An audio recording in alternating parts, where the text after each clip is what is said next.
y a Coco qui est là. Il y a Coco, ça c'est un festival à Célestat, en pleine Alsace. Tu as Phil ici. Là, tu as Vers qui travaille dans La Glorieuse aussi. Et donc l'effet Charlie, t'en penses quoi? Bah, l'effet Charlie, c'est un soufflé.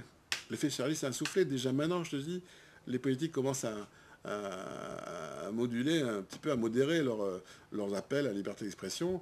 Et là, on voit que dans les sondages, une majorité de Français sont prêts à réhabiliter le délit de blasphème en France, alors il a été annulé à la Révolution et qu'on est depuis 110 ans dans un pays laïque, avec une séparation claire entre l'État et toute religion, quelle qu'elle soit. Et là, on commence à voir voilà, soi-disant, il ne faut pas provoquer. Mais qui provoque? Attends, nous, on a un crayon, hein. Oh. Ouais, et toi, ta carrière, tu la vois comment? Enfin, ça te fait peur? Moi, ça me fait pas peur. Wolinski, souvent, il disait qu'il comprenait plus ce monde, en fait. Enfin, tous ces contresens, ces jeunes qui veulent de la religion, qui... on se rend même pas compte, les jeunes sont assassinés. Les gens qui s'engagent pour les djihad et tout ça, c'est des laissés pour compte. Ces gens qui sont en désespoir, qui s'accrochent à n'importe quoi, qui considèrent que leur vie ne compte pas et que voilà, qui se laissent embrigader, embarquer par une religion, parce que toutes les religions, c'est un embrigadement irrationnel. Une religion, moi je considère que c'est une atteinte à la raison. Une religion, c'est une maladie mentale. C'est mon avis, j'ai le droit de le dire. Enfin, j'ai le droit de le dire. Logiquement, on ne va pas en prison pour dire ça. Il y a d'autres pays où on va en prison direct. Bon, ben, on est en France, voilà. Et nous, nos libertés, ça fait 2 siècles qu'on les a. Et c'est le fruit de combats, quand même, permanents. Et là, une menace de l'extérieur fait que l'ensemble une grande majorité des Français commencent à se dire le blasphème, c'est pas bien, il faut l'interdire. Mais merde, moi je suis pas musulman. Si les musulmans ne veulent pas dessiner Mahomet, ben, qu'ils ne dessinent pas Mahomet. Moi je suis pas musulman, moi. Donc il n'y a aucune religion. Je ne suis pas catholique non plus, je dessine Jésus avec des bites et tout ça, il n'y a pas de souci. Bon, ben, cela ne me menace pas. Bon, les juifs, je peux les dessiner, ils ne me menacent pas non plus.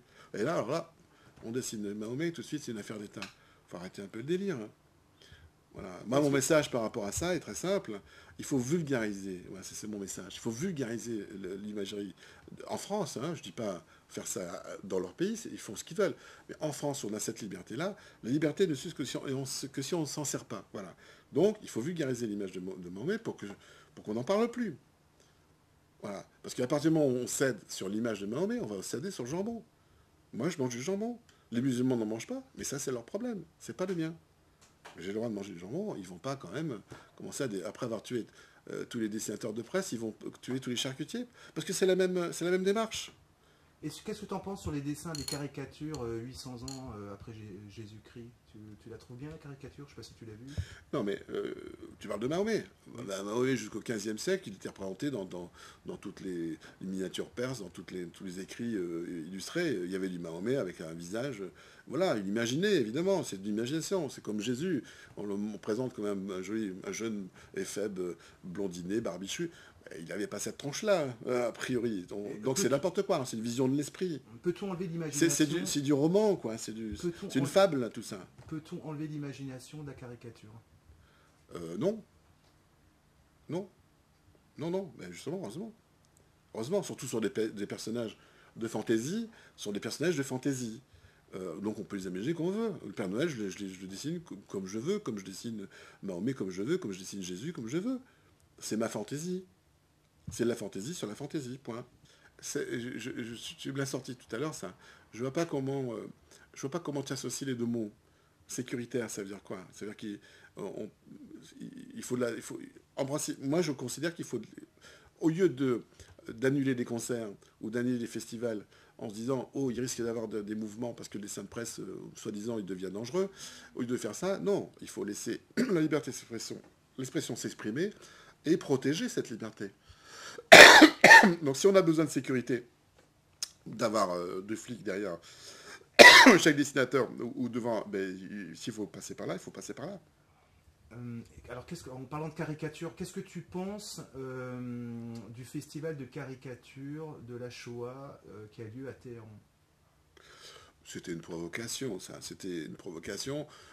Moi, ça ne me dérange pas. Et alors, ils font ça. C'est une provocation. C'est une provocation. C'était à l'époque que Saddam Hussein lors du grand pataquès international qu'ils ont fait avec le premier dessin de Mahomet, là, publié en, comment dire, à Stockholm. Non, oui, non, pas Stockholm. Excuse-moi. Au Danemark, voilà. Donc c'était en réaction au dessin publié au Danemark. Ils se sont dit, puisque l'Europe fait des caricatures sur Mahomet, nous on va faire des trucs. Eh ben oui, mais pourquoi pas qu'il fasse. Et alors, mais là, la Shoah, on peut en parler aussi. La Shoah, c'est une abomination complètement épouvantable.